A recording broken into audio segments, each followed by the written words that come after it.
तो गाइस अस्सलाम वालेकुम रहमतुल्लाहि व बरकातुहू। तो गाइस आज हम पढ़ने वाले हैं गैस के जो स्टेट ऑफ मैटर है ना, जो गैस लिक्विड और सॉलिड के बारे में पढ़ने वाले हैं। ठीक है, आज मैंने जो आपको करंट मॉलिक्यूलर थ्योरी के बारे में बताया, ठीक है, आज हम पढ़ने वाले हैं जो तीन लॉ हैं, बोर्स लॉ और चार्ल्स लॉ और एवोगाड्रो लॉ। ठीक है, आज हम क्या पढ़ेंगे?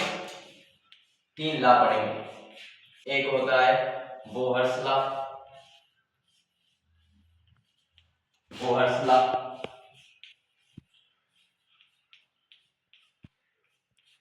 और चार्ल्स लॉ और एवोगाड्रो लॉ। ठीक है, आज हम पढ़ने वाले तीन लॉ। बोहर्स लॉ क्या कहता है? ये जो आइडियल गैस इक्वेशन आपने पढ़ी है, PV = nRT,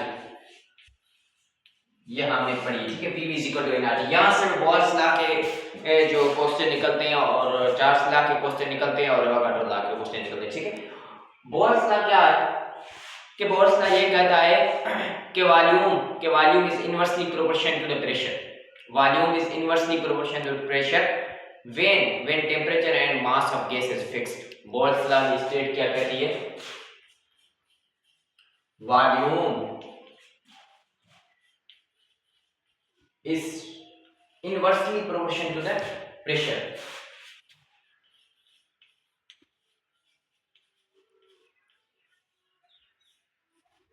Inversely proportional to the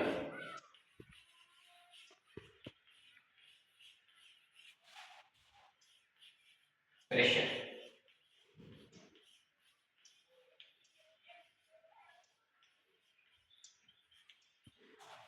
ये मैंने थ्योरी में लिखा है, मैं लिखता हूं volume is inversely proportional to the pressure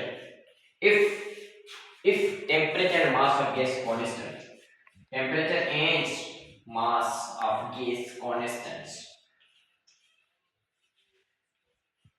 gas क्या है? कांस्टेंट हम जब रखेंगे। ठीक है, वॉल्यूम और इनवर्सली प्रोपोर्शन है किससे? याद रखना, वॉल्यूम इनवर्सली प्रोपोर्शन किससे है? प्रेशर से।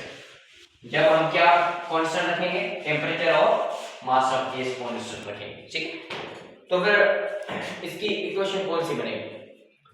हम जब देखें volume is inversely proportional to the pressure, volume is inversely proportional to the pressure.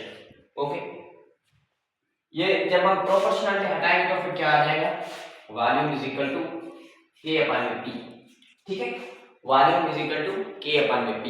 और जब हम इसकी वॉल्यूम और प्रेशर के हम जब प्रोडक्ट निकालेंगे, वॉल्यूम और प्रेशर के हम प्रोडक्ट निकालेंगे, क्या आ जाएगा? कांस्टेंट आ जाएगा।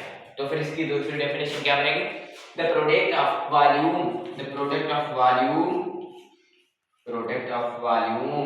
एंड प्रेशर, हमेशा क्या जवाब आएगा? Constant. Product of volume and pressure, जवाब क्या आ जाएगा? Constant. The product of volume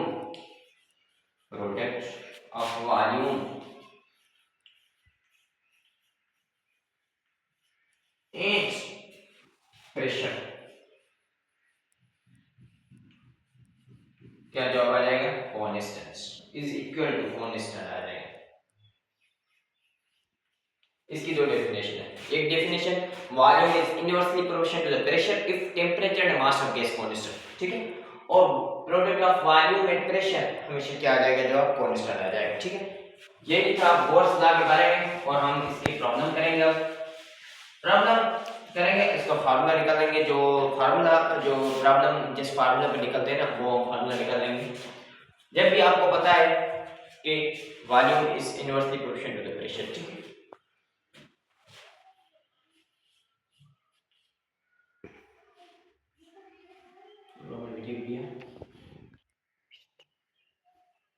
तो फिर हम इनिशियल और फाइनल कंडीशन हम इसकी करेंगे। ठीक है, इनिशियल और फाइनल कंडीशन क्यों निकालें? क्योंकि इसका फार्मूला तभी बनेगा। इनिशियल एंड फाइनल कंडीशन हम बनाएंगे। ठीक है, volume V into P is equal to K। V1 और P1 क्या जवाब आ जाएगा? कांस्टेंट्स। और V2 और P2 जवाब क्या आ जाएगा? कांस्टेंट आ जाएगा। ठीक है, ये इक्वेशन नंबर 1 है और ये इक्वेशन नंबर 2 है। ठीक है। हम कांस्टेंट को जब भी इक्वेशन में एक बराबर पाया जाएगा कांस्टेंट प्रॉपर्टी, तो फिर ये हम इसको कैंसिल कर देंगे। तो फिर इसका क्या फार्मूला आ जाएगा, v1 और p1 is equal to v2 और p2। ठीक है, यही बोर्स लॉ का फार्मूला है, इसके बेस पे हम प्रॉब्लम करेंगे। अब हम इस पे क्या करेंगे, हम प्रॉब्लम करेंगे। ठीक है, इस पे अब जब कोई टेस्ट पे प्रॉब्लम आए बोर्स लॉ के मुताबिक, आपको सिर्फ ओनली क्या पता चलना चाहिए कि उसमें मिलियन होगा, उसमें क्या देंगे हम, उसमें प्रेशर मिला होगा आपको और वॉल्यूम मिला होगा। ठीक है,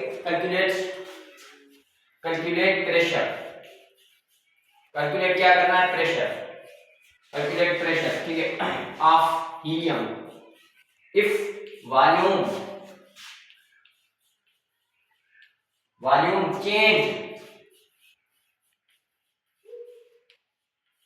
5 liter to 10 liter and pressure of helium is 5 torr। अब हम क्या इसमें calculate pressure of helium, pressure of helium हम मालूम करेंगे, क्या मिलेगा, वॉल्यूम हमें दिया हुआ है 5 litre to 10 litre and pressure क्या हीलियम का दिया हुआ 5 टार। ठीक है, अब जब फार्मूला हम लगाएंगे P1 और V1 is equal to P2 और V2। ठीक है, हम मालूम करेंगे। ओके, अब P1 क्या है, P1 हमें मालूम करना है, P1 मालूम करना है। यहाँ पे क्या हो रहा है, P1 यहाँ पे P1 मल्टीप्लाई हो रहा है, यहाँ पे क्या हो जाएगा, डिवाइड हो जाएगा। P1 हमें क्या करना है, मालूम करना है P1, और V1 यहाँ पे क्या हो रहा है, मल्टीप्लाई, यहाँ पे जाएगा कहाँ, यहाँ बराबर प्रोपोर्शनल चीज यहाँ जाएगा, या क्या हो जाएगा, डिवाइड हो जाएगा।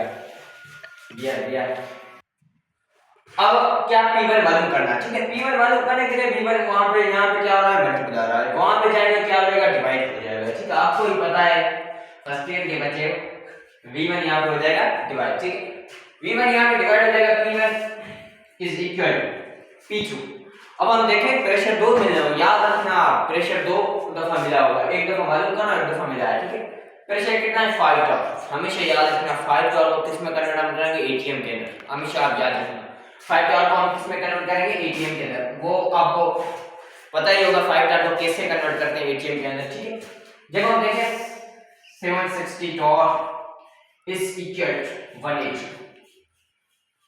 180 और जब 1 टॉर करेंगे 1 डिवाइडेड बाय 760, 1 टॉर करेंगे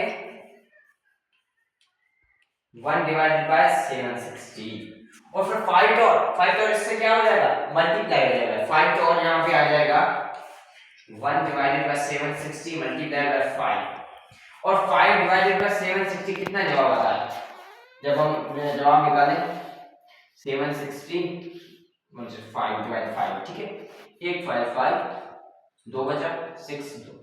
ठीक है, 5 25 1 बचा 10, तो 152 जवाब आया। ठीक है, जवाब क्या आया, 152 आया, 152 एटीएम, 152 एटीएम। ठीक है, 5 टॉर और 152 एटीएम। अब क्या करना है, P1 मालूम करना है, P1 मालूम करने के लिए, ठीक है मैं जल्दी कराता हूँ। P2 क्या मिला, 152 एटीएम मल्टीप्लाई V2 क्या है 10 लीटर डिवाइडेड V1 कितना है 5 और 10 कैंसिल, 152 मल्टीप्लाई बाय 2 करो, P1 प्रेशर आपको मिल जाएगा। ठीक है, तो फिर यही था बोर्स लॉ, और बोर्स लॉ के मुताबिक यही प्रॉब्लम आएंगे। बोर्स लॉ में सिर्फ आप एक ट्रिक याद रखना, हमको प्रॉब्लम में मिले होंगे प्रेशर और वॉल्यूम। ठीक है, प्रेशर ही मालूम करना, वॉल्यूम मालूम करना, टेम्परेचर तो फिक्स ही होगा, हमेशा याद रखना। ठीक है, ओके बाय, थैंक्स।